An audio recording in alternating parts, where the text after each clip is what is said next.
world of fitness gurus, trainers, and tons of information, myself, Chrissy Sansevier, co-host Chris Marzarella, and comedian and producer of the show, Sean Malloy, break down the real and raw of a fitness-based lifestyle with plenty of tips and insights to achieve today's ultimate fitness lifestyle. Consistency, variety, and convenience all have to come together to help create this listening experience. I'm a NASM certified functional trainer and a corrective exercise specialist. I am also a licensed massage therapist in New Jersey for these past 20 years. My co-host Chris is a USAPL powerlifting coach, as well as an ACSM personal trainer and physique coach. Together, we all blend our contrasting fitness ideas and come to you with industry knowledge, integrity, and much needed humor in today's fitness normal. So welcome into your fitness lifestyle podcast.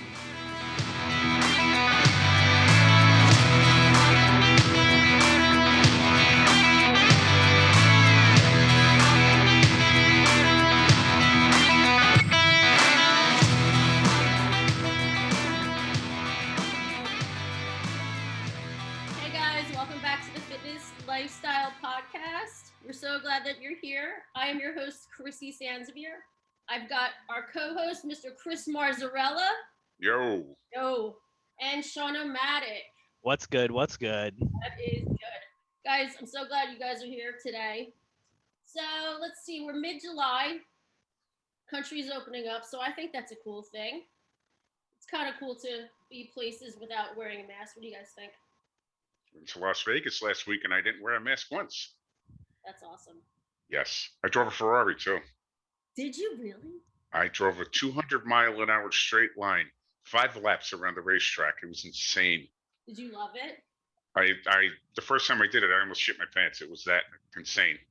That's awesome. Did you? Yeah, it was great. Like, do they have a recording of that you guys can get? They have a recording of it, but I wasn't spending $90 to see me shitting my pants, basically. Yeah, no, it wasn't crazy. It was first of all, me getting into the car was funny because it's so low to the ground. I felt like I was squatting ass to grass. That's awesome. Okay. So now the first time I'm doing it, I'm driving, and the guy's yelling at me to do instruction. I'm like, I'm about to fucking slap this guy. But I kept my composure. I kept my control. I gunned the gas. It was a Ferrari F40 488. Fastest thing I ever drove in my life. Sure. We're going straight down the line. I looked at the speedometer. It's 200 miles an hour. I'm like, holy shit. I go around the bank turns, doing 120, 140. And that's with a hard brake. Right. And then as soon as you get out of the turn, BOOM! I don't know if I could do it. I'd be way too freaked out. It was insane. And then we drifted afterwards. That's cool. Yeah, it was great. But I'm glad you guys had a good vacation. We did. Good. Finally, after the crappy one you had before, now. Oh, Jesus. That was terrible. But yeah, we went to Gordon Ramsay Steak. We had food. The food that we had was phenomenal. That's good. And I had dessert 4 times during the week. And Vegas has some great restaurants. Yes, they do. No doubt about it. Oh, no. Great. So, guys, before we get started, I wanted to give a shout out. There is a very dear friend of mine and my friend Tom's. Actually, I met him my first day at West Virginia University, and he became a friend basically for life. I mean, we got together later on in the years, and we go to football games once a year, and he was known as the Man of Pan. He was a world-renowned steel drum tuner. He was absolutely amazing. He is amazing, and he's a phenomenal musician. He's probably one of the biggest musical influences in my life. So I want to give a shout out to him. He is battling a very, very aggressive cancer. So me and my buddy Tom are going to go down to West Virginia this weekend. We're going to spend some time with him. We're going to celebrate his birthday, and we're going to make him laugh, and we're going to have a good time. So Len, we want to send out our love to you, man, and we can't wait to see you. All right? Very nice.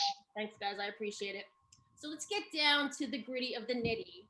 So I'm excited about this. I was excited about this topic. So Shawno came up with it, and I was like, this is a great idea. He's like, why don't we just kind of like pick apart our favorite sports? Let's look at, the training regimen of our favorite sports. I'm like, oh, yay, I'm so excited because I love beach volleyball. I'm a very, very small stature. I am only 5'3". I'm known as a digger. I'm a digger because I play in the back, but I was always really, really good. If you ask my friends, I was always super, super good. So I'm just throwing it out there. But That's right. Toot your horn. I'm just a little toot. Toot. Just a little toot. So I decided to look at beach volleyball, especially now that we got the Tokyo Olympics coming up, and it's actually right around the corner. Starts July 31st, which is cool. Let's see. There's 4 teams that are being represented for the U.S. this year. And I'm real quick. I'm just going to go to that web page and let you know what that's on. It's on teamusa.org. And it's just kind of picking the 4 teams that we have going on. So we've got 2 females and we've got 2 males. We've got Alex Kleinman and April Ross. They're representing the U.S. They are respectively 29 and 31, both over 6'1". So I don't know if you guys remember Kerri Walsh Jennings, girl of the hour, and Misty Day trainer. She was amazing as well.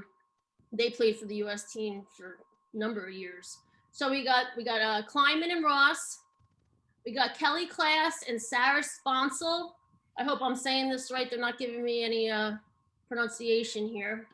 For the boys, we got Taylor Crabb and Jake Gibb representing the USA this year. And back, I don't know for sure, but he played for a number of years as well. Phil Dahlhauser, he was awesome. And Nick Lucina. So excited to have those 4 teams representing the great USA. And also too, if you're interested, you guys can check out the volleyball schedule. And if to do that, the beach volleyball schedule for the 2021, just go to volleyballworld.com/beach volleyball /Olympics. And you guys will have they'll right on there, they have the schedule for this year if you're a weirdo diehard fan such as myself.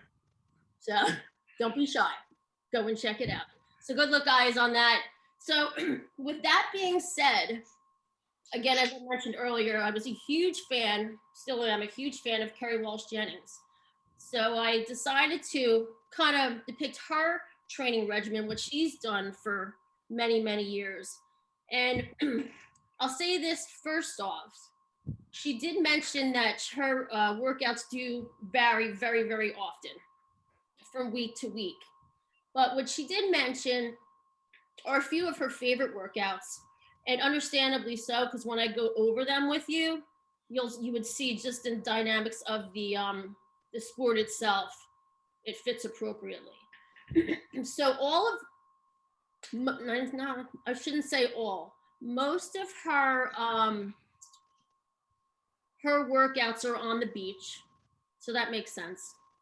And she does a lot of dynamic band work. So she'll basically put the band, the Pilates band or resistance band around her ankle, more so in the calf area, get into that squat position, and she kind of shuffles to the left and the right in the sand. So that exercise in itself, even with the band, is hard. So imagine doing it on the beach, right? I mean, you've got that much more, there's that much more resistance. So I can see that being a great exercise. That's shuffling back and forth when you're trying to get, I get all excited.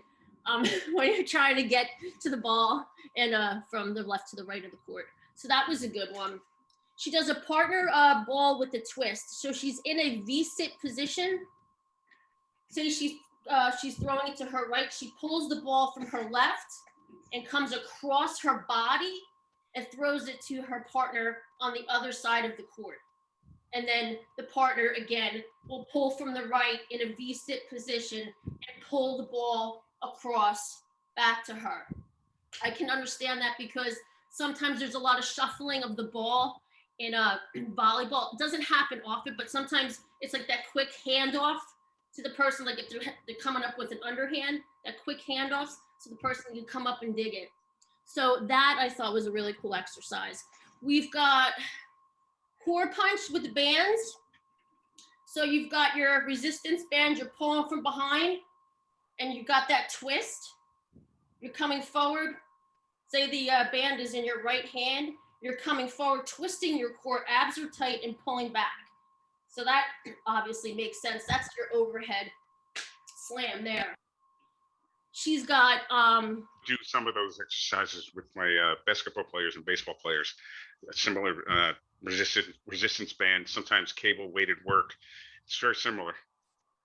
Yeah, you 100%. You know, it's sports specific. You know, there's movements that are reiterated in all these different sports. So I can see that, but I just thought it was so cool, like doing it on the beach too. But again, that's her element. So hey, you got a dynamic extension. So what that is you have a core band that's attached to the post, okay, on the volleyball net, and you're standing on that leg that's closest to the pole or to the post. You're taking that hand, that right hand, say it's on the right side, you're taking your right hand and you're coming up with your left knee, and then you're extending your left leg out. So you're coming up with your left leg and you're pulling your right arm in, extending your right arm out, left leg goes out, coming in. What are you working there? Let's see, we're working balance, we're working core, right? What else do you think on that one, Chris? Probably, well, core stability, like I was saying. Your quadriceps, your glutes, core, the core, shoulder work, a lot of it. Yeah, there's a lot going on there. She's got a shoulder mobility with the handball, so she's laying on her stomach. She comes behind her back, say we're doing the left side, and a 2 or 3 pound ball handball. She comes around.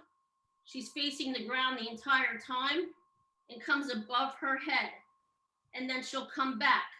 So basically, she's working that shoulder girdle, getting that full range of motion. I like that one. That's a good one for any kind of shoulder exercise. What do you think?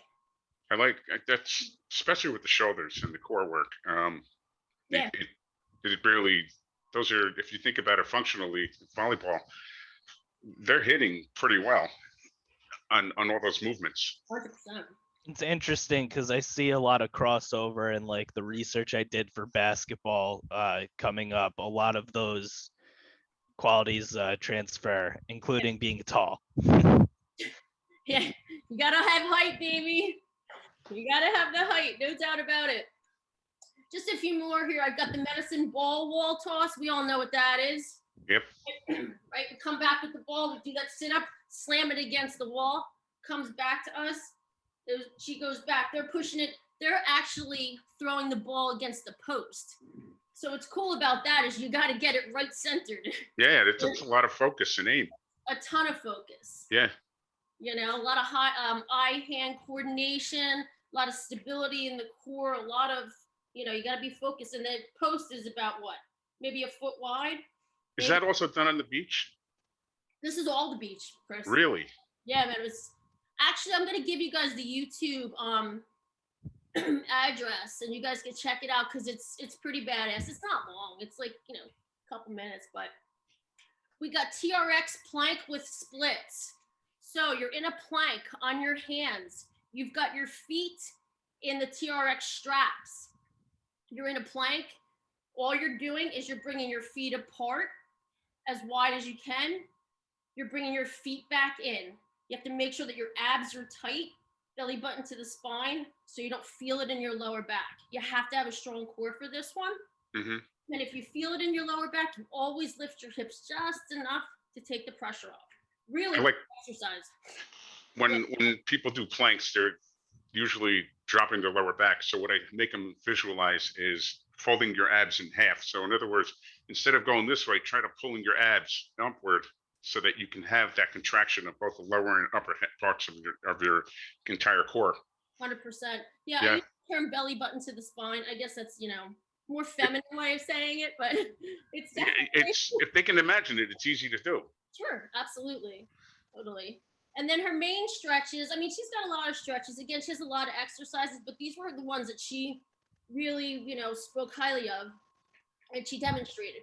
Her main stretches were a figure 4 stretch. We all know what that is, right? We put our ankle over our knee.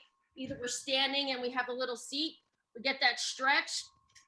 We get the piriformis. We get that outer thigh. We get that glute.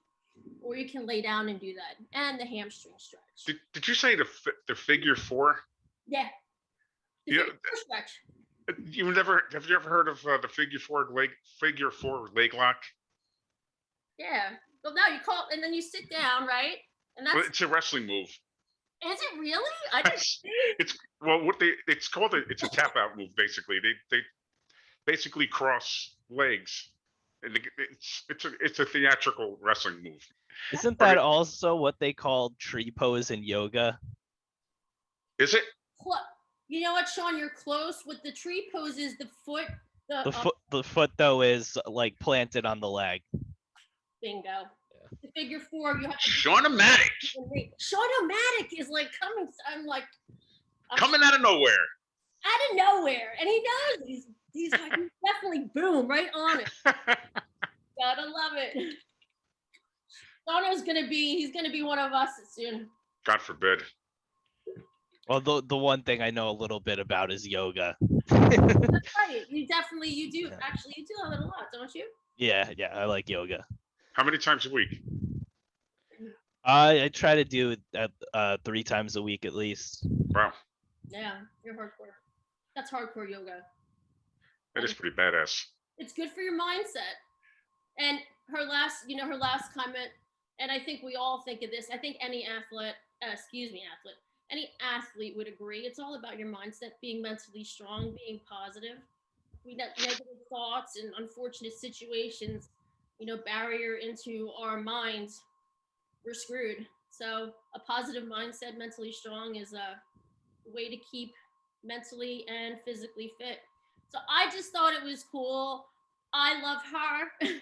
So I just wanted to share with you guys YouTube. It's on YouTube, and it's called Could You Survive Kerri Walsh Jennings' Workout? So it's super cool. It's a short blurb. I thought it was fun. Check it out. And let's support the USA beach volleyball team this year. USA. So with that, I'm going to turn the mic over to Mr. Chris Marzarella, and he's going to follow up. Okay, so I'm going to be doing powerlifting, and the easiest way for me to give you an idea of how I coach somebody through the year is there's 2 parts of a training year. There's the off season, there's the on season, or the pre-contest or pre-meet cycle. The off cycle or the off season can take from 24 to 36 weeks. Usually I like to coach somebody for meet 16 weeks prior to the day of the meet. I use conjugate system in the off season, and then I switch over to something called the daily undulating periodization cycle. It's a long word. Everybody knows it as DUP. Okay. But the conjugate first is you take the squat, bench, and deadlift, and you make small changes every week or every 1 to 3 weeks of the squat, bench, and deadlift variation. That's always started off. That's your start off exercise.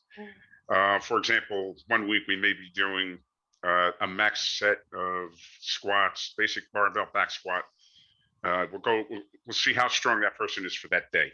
It teaches them how to strain on the squat or the deadlift or the bench, because when you do the squat, bench, and deadlift, it's not just working that area, it's working the entire body. We turn the bench press into a full body exercise by straining, by tightening up, by using leg drive to push more weight off the bar. And you push more weight off the bench. And then the next week we might change to a close grip variation of a bench press, or a wide stance deadlift, or we may put the heels up on a 2x4 block and do a squat variation such as that. In the first exercise, we usually don't go over, you can go over 3 reps. I don't like to, because it lessens the chances for injuries if you stay under the 3 rep radar. Okay. And then we follow that off with more work of that same variation, but we deduct 20 to 30% less, and then we do 3 AMRAP sets, which are as many reps as possible. After that, we go into the bodybuilding volume work to strengthen those areas of the lift that they need help on. Now, this continues for 24 to 36 weeks. And then when we switch over to the powerlifting meet cycle, we stick base the bench, the deadlift, but we just use varying rep ranges. And that goes through the entire week cycle. So for example, one day we may be doing the squat at 5 sets of 6 reps. And then as the weeks get closer, we'll increase the amount of the amount of sets we do, but we'll be deducting reps off of that. We'll be doing 6 at the first, or 3, then 2, then we'll go for singles at the very last few weeks of the cycle. The reps change daily. That's why they call it daily undulating periodization. But the movements stay the same. So we're doing, for a layout, day 1 can be the squat at 3 sets of 5, for example. Okay. Right. That would be 80 to 90% of their 1 rep max. The next lift would be the bench press. Okay, you would do 3. You could do 4 sets of 6 or 4 sets of 8. This is more for muscle building. Okay. The movements stay the same. But it's It's the reps and the sets and the intensity, the percentages of the weight that we use that changes throughout the week. And each week we auto-regulate what we do on the final set. So if you can get more than 4 to 6 reps on the final set of whatever we're doing for that day, that tells you how much weight you can lift, or you can add to the next week's lifts. Wow. So let's say you do 4 sets of 8, and on the final set you get 12 reps, because you're going all out. You're doing that as many reps as possible set, an AMRAP set. Right. If you can get more reps, you're ready to move up. If you can get 1 or 2 reps, they're staying the same. That weight is going to stay the same for the next week. Got it. I got it. Okay. So we get closer and closer, and like I said, the reps they start high and then they go lower, lower, lower as the weeks go into the meet, the closer and closer. Then we do a 4-week peaking cycle from that 16 weeks, and that gets you ready. At the end of it, you're completely tapped out. So we take a short break for that week. You're just doing maintenance level work, and that gives you it's called super compensation, excuse me. So where you have that week rest, then your body is ready to perform at absolute optimal levels. I've used this cycle. I've designed this cycle probably 5 years ago, and every single person that I've ever used it on, they blow away their previous attempts. Really? So this is basically your personal style doing this? Well, the conjugate system, the off-season method, has been used for 60, 70 years by the Soviets, Russians, Polish Olympic teams. Louis Simmons of Westside Barbell turned this into something that powerlifters use, and now it's gotten acceptance into the raw, which is basically a belt and knee wraps, raw powerlifting. So I use this for pretty much everybody. Wow. From baseball players to basketball players to MMA fighters. I've used that system, the conjugate system, with everybody, but I turn it to their form of function for their sport. I like it. Let me ask you a question. That week of, you're saying that it's like an off week, meaning you're not completely off. You're doing way lighter work. You're doing, It's called. doing the same movements. It's just light, like way lighter. Like how is that really? It's about 40 to 50% less of what they usually do, and it's very low reps. It's called a deload week. And what's the point? Just to basically take, you need that rest, or You need the rest. Yeah. By that time, you're so overworked, overtrained that we literally, when I train these with my cycle, that yes, before with the question you asked, I did I guess invent this meat cycle prep. But it's based on daily undulating periodization. I just turned it into something that powerlifters can use to get their best results. Yeah. So yeah, at the end, you're so overworked and overtrained that you absolutely need to replenish your stores, your strength. And that full deload week gives you that opportunity to rest, recover, recuperate. And then when your meet day comes, you're absolutely ready. You're like super pumped, and your mind is at ease. You're ready to kill the numbers. I like it. That's awesome. Works. Yeah, that's really really cool. Super cool. Now you obviously would do that. That's for yourself as well, right? Oh, of course. 100%. And how many, as the people that you've had in competition, how many people have won, so to speak, if that's the word that we want to use in that regard? Saying the last 5 years, 10 to 15 people have taken first place. I had a girl that I was training for 3 years. She still holds the state record for the heaviest squat, which is, yeah, I think it's 367. Her name is Alexis Gebbia. Wow. Yeah, she has the meet official USAPL record for the squat in her bodyweight category. I think you told us about her before. That's the one that came back from ACL surgeries, right? 2 ACL surgeries. Two ACL. Okay, I thought so. Yeah. Wow, it's incredible. Yeah, she's a strong girl. How old is she? I have to ask. I think she's probably 23 now. Wow. Yeah, and she did this when she was in her early 20s, like 20 years old. Wow. And she was going to Boston University, and I was training her through online. When she came home, she'd come back because I met her in high school, in her last year of high school, and I found out that she's really freaking strong. So I introduced the idea of going to powerlifting, and she took to it like a fish in water, and she's very good. I don't know if she's still doing it now. I kind of lost touch with her, but she's a very strong girl. That's awesome. Mm-hmm. That's really cool. Good for her. Yeah, and all the powerlifters that I use this program with, they superseded what they thought they would be able to do. They usually met those numbers that they were planning on doing for their attempts at the powerlifting meet 2 to 3 weeks before the actual meet, and it was like those attempts were undershot. Damn. Good stuff. Hmm. Well, that we know that's Chris's favorite sport, like ever. And bodybuilding. And bodybuilding. Yeah. It's a close second, or they're. Well, in the off season, I do similar work. I just, when they're ready to do a contest prep, like you've seen my girl Lori, she was doing conjugate to build muscle in the off season, and then when she went into her contest prep, it was more of a traditional bro school bodybuilding prep type of contest prep. Right. It's just that right now, then and there, for those, I think she did 24 weeks of dieting total. Actually, it was 36, but COVID killed 12 weeks of her work, so we had to go back. And that's where diet is like 90% of everything. Right. The whole goal of the contest prep is to hold on to that muscle mass that she built. She did phenomenal. She looked great. Yeah, she did pretty good. I'm proud of her. Yeah. Is she doing again? She's doing the same show in the same town, rather, in November. Wow. Mm-hmm. It, huh? I know initially she was like not on the fence about it. That took many years of coaxing and annoying her. Yeah, okay.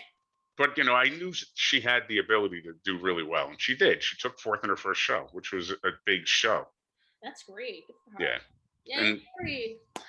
Hey, but yeah, I enjoy those two sports excessively, and MMA is another thing that I do use the conjugate system for, but I just tailor it to their sport. Yeah. like you were just mentioning before we we started, I want MMA to be in the Olympics. I do. It's what needs to happen next. It is absolutely. Well, they already, like I said before, they have a few other fighting arts in it. So hopefully this will be the next step. Cool. Very cool. Great, Chris. Thanks. Yep. You got it. Sean O'Matic, what do you have for us today, young man? So my favorite sport is basketball, so I thought I'd tell you guys a little bit about some different training exercises and just different kind of principles that guide many basketball players. The first one is you want to be at least 6'7". So if you're not there yet, we're going to put you on a medieval stretching board, crank that baby up.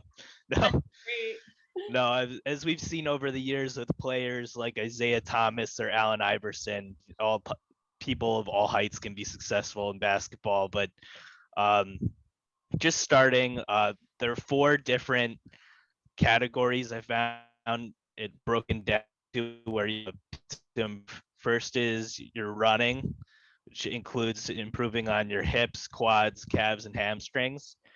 Jumping, which is your hips, glutes, and quads involved in that. Shooting, which is your triceps and deltoids.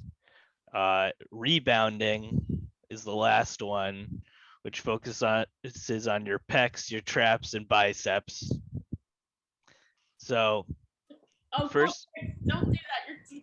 You make us all look bad. Yeah, my noodles over here Really? compared to those 22s he's rocking. I don't know about that. Probably about 20. So first, for your speed and endurance training, speed and endurance is one of the most important things in basketball because it's such a start and stop sport, right? You could be sprinting the full court, but then you also need to have lateral quickness to defend. So there's a couple ways to improve that. 100 to 500 meter runs every 30 to 60 seconds at 85 to 90% of your max heart rate can improve your sprint times and your max speed a lot. I also found that athletes who complete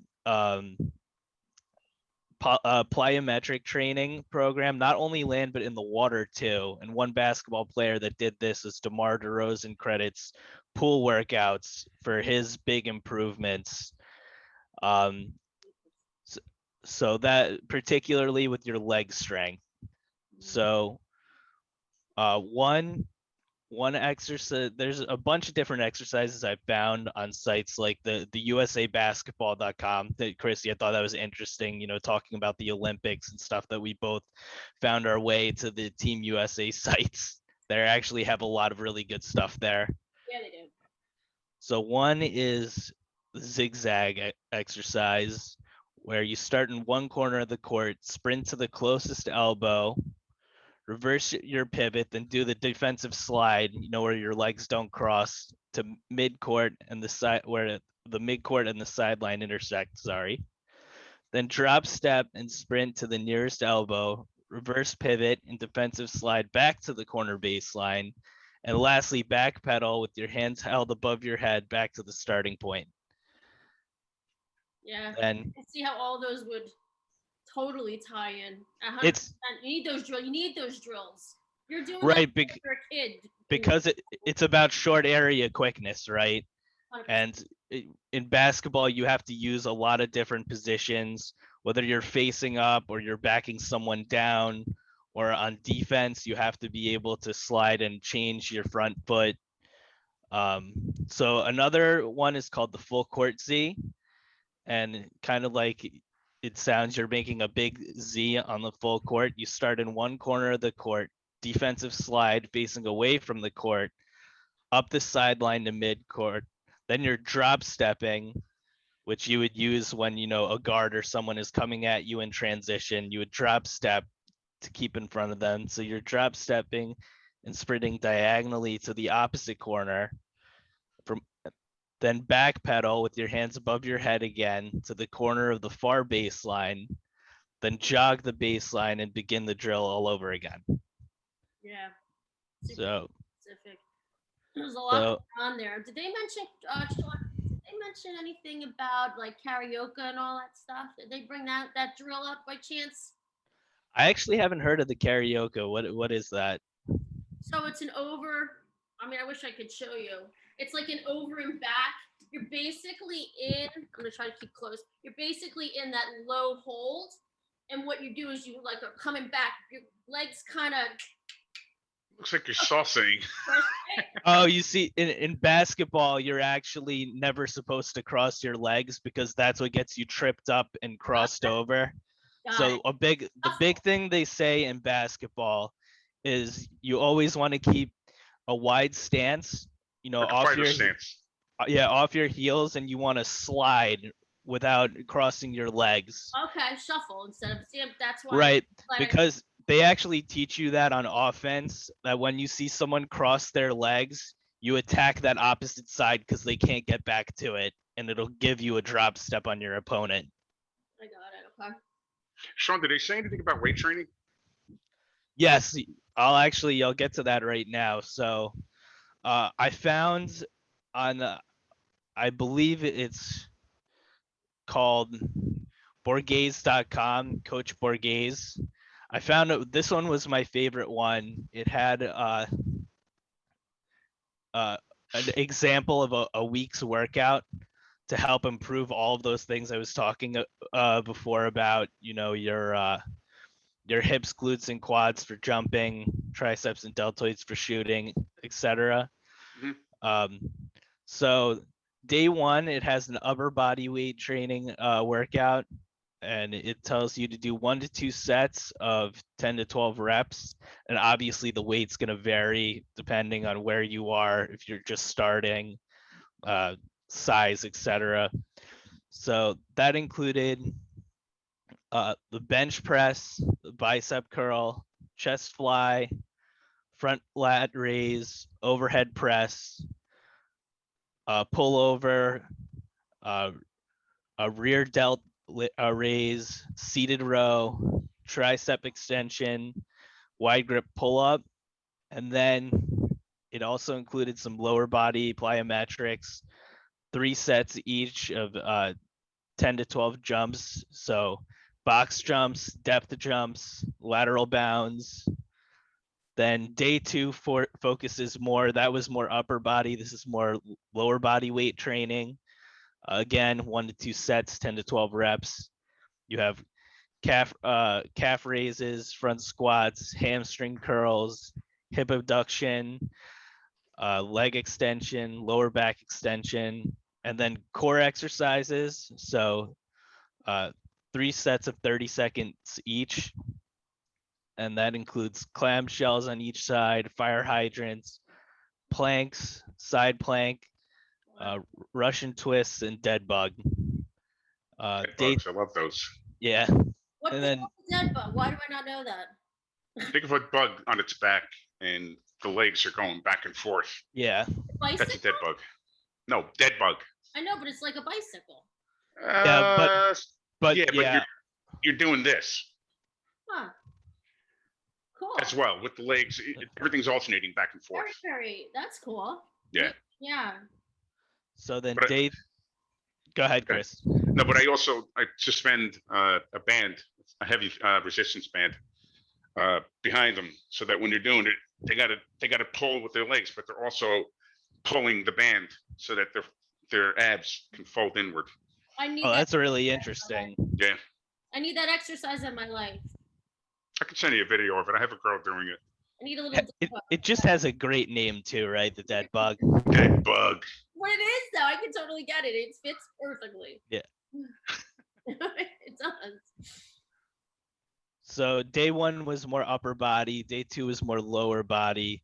Then you have day 3 off. Day 4 is back to upper body training, 1 to 2 sets of 10 to 12 reps, shoulder press, incline press, high row, chest press, incline row, inverted row, landmine press, lat pull down, tricep dig, upright row. And then the lower body plyometrics again, 3 sets, 10 to 12 jumps, alternate leg bounding, get single leg hops and step ups. And day 5, we're back to the lower body. 1 to 2 sets, 10 to 12 reps. You got dumbbell lunge, glute ham raises, hip abduction, leg press, Romanian deadlift, split squat, and core hip exercises again, 3 to 30 seconds each. And it's the same ones, the clamshells, fire hydrants, planks, side plank, Russian twist, and everyone's favorite, the dead bug. Dead bug. Dead bug, but I put it on you. Eddie Murphy. So then you have days 6 and 7 off to rest, presumably the weekend. It says for off days, consider recovery and regeneration activities, injury prevention, hip mobility, core strength and stability. So some ways that you would do that are foam rolling. Everyone loves the foam rollers. Helps increase your flexibility, improve blood circulation, removes lactic acid post workouts.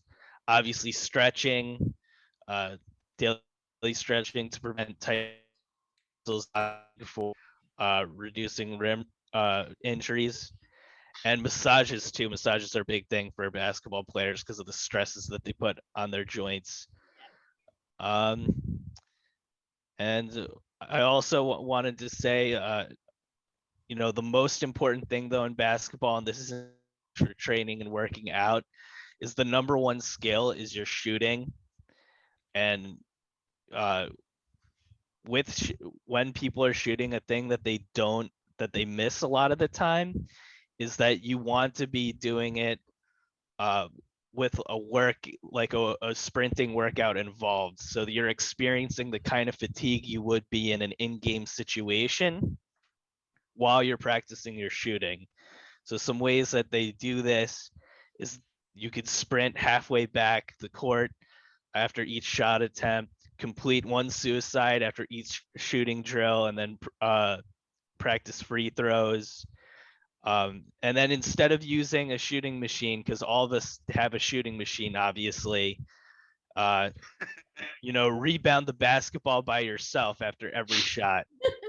I gotta stop using my machine. I just, And I saw too in my research, it said that the best shooters make around 1,500 shots a week, and they estimated that could take up to 6 hours. But Christ.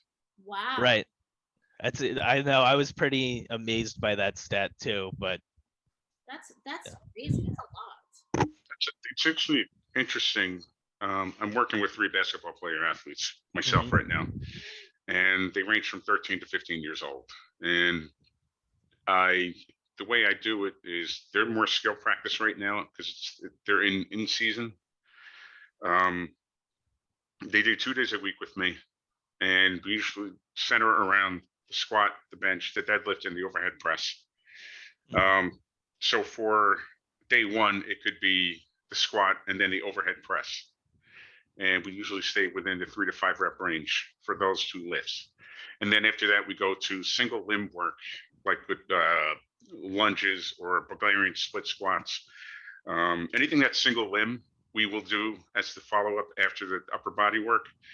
And then after that, we go back down to the lower body, and we'll do either a Z press, which is when you sit on the floor with the legs stretched out flat, and you keep one hand in front, and then you press either a kettlebell or a dumbbell to work those shoulders individually.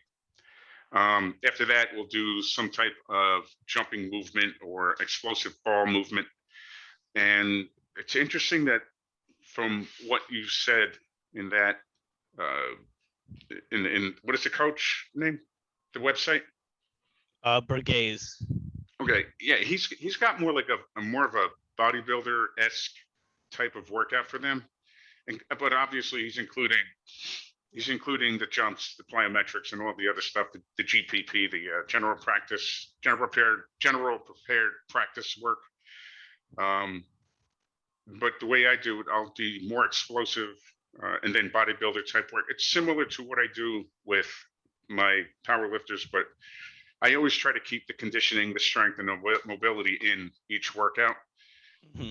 it's interesting that he's going to a bodybuilder type of workout with the higher reps, higher volume. It doesn't sound from what you said that there is any power movements like the low rep, high intensity movements in there. Well, there's different that was one that I just particularly liked, but I found a lot in my research, like the USA basketball has a lot of stuff that focused more on your reaction times. So like for example, they'll have different exercises where you'll have like different colored balls, right? And you'll throw 2 of them in the air, or 2 to 4 of them in the air, and they'll have to call a color and react to it. You can grab that ball, right? I've done that. That's why I went with this one, because it sounded like this was more actually like training your body up to what it should be. Or the USA basketball was focused more on skills and reaction time, and that other side of it. But like I said, there's all sorts of different workouts and ways to approach it there. Is there any mention in the Olympic weightlifting? Like the clean and jerk or anything type of, I guess, technique practice? Is there anything like that in there? I have to look again, but not off the top of my head, no. Okay. It doesn't sound like it, Chris, to be honest. It's all a lot of like, I mean, basic weight movements. It's everything. I heard everything but that. No, I'm just asking you if there's any type of reference to Olympic weightlifting. Right. No, not that I can remember in what I saw, no. Okay. Very interesting. They do a lot of stuff. Basketball is just everything. Yeah. That's what I like about basketball, is you have to do everything. You have to be able to shoot. You have to be able to dribble. You have to be able to defend, rebounds, because there's only 5 guys on the court. You got to do it all.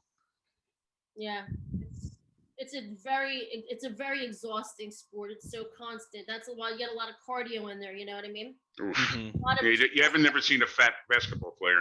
No, and I'll tell you, if you guys know what suicides are, they're horrible. They're what they are. They suck. They completely suck. I did them in high school for field hockey, and it was fun. About it. I remember almost to puke point, man. It's a running burpee. Oh, it's awful. It's fucking terrible. Yeah, it is. Yeah, it is. I hated those. Yeah, I do too. I was like, suicides. Oof. Imagine. It made us do them in gym class. I absolutely hated it. It was always the last thing you do, right? Because all of that change of direction completely ends you. Oh, definitely. 100%. Just make sure you show up for practice on time, or you're really screwed. Believe me. Now that was a good job, Sean. I mean, you got a lot of Sean. There, man. Thank you, guys. You covered it 100%, bro. 105%. 110. 112. Nicely done. Nice. Yeah, this is a fun one. I enjoyed like learning about learning about the different sports from you guys that I don't know as much about, and like also like from the perspective of like Kerri Walsh Jennings, getting a glimpse inside what it takes to be great was a cool perspective too, Chrissy. Yeah, it's all a lot of it. I mean, I guess I would think, and I think this is for anybody in any life situation. I mean, if you don't have the proper mindset, you're fucked. Yeah, you did. Yeah. I mean, yeah, shit. That's the best way of putting it. You got. I mean, there's gonna be tough times. Things are gonna be hard. Some things are gonna suck. You're gonna have to grin and bear it. Have a positive mindset and go after it. And when you fail and you fall down, you get back up and you do the same thing and go for it. Yeah. Yeah. Woo-hoo. So, this was a great, Sean. Good call on this, man. This was a great topic. I'm glad that you proposed it. Yeah, I think it's something we can revisit in the future too, because there's plenty of more sports out there. Yeah, I'd like to probably do a nutrition part of it at some point. Yeah, that's a good idea. We did the regimen. So, guys, have anything else for our listeners today before we wrap up? Just good luck with your friend. Yeah. Yeah. Shout out to him. Thanks, guys. Shout out to Glenn. We will see you this weekend. You guys, thank you so much for being with us today. We appreciate it. Go USA. USA. USA. USA. I'm telling you, brother. And we will see you guys on the flip side next week. Thanks again. Bye. Bye, guys. I am a real American. Stop.